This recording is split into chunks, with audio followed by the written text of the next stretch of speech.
ছেলে বিদেশ গেছে, উপার্জন করে টাকা পাঠাবে সব বাপের নামে মায়ের নামে, তারা যা খুশি করবে, তারা সেখান থেকে বৌমাকে যা দেওয়া দিবে আর যা দেওয়া দেওয়ার না দিবে না। এভাবে আসলে ইসলাম মা বাবাকে এতটা অধিকার দেয় না যে সম্পদ সারা জীবন যা কামাই করবে সব বাপ মা যা ইচ্ছা তা করবে, জি না, এই সুযোগটা নেই।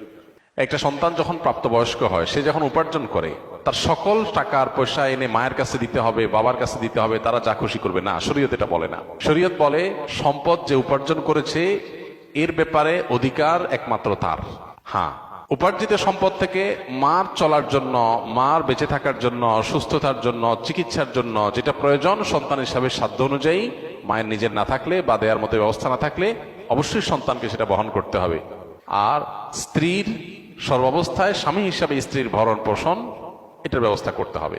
এর বাইরে উদ্বৃত্ত টাকা সেটা ছেলে কি মাকে উপহার হিসাবে অতিরিক্ত দিবে, না স্ত্রীকে দিবে, না কাকে কত দিবে, নাকি আদৌ কাউকে না দিয়ে নিজের অ্যাকাউন্টে রাখবে, এটা একান্ত তার ব্যাপার।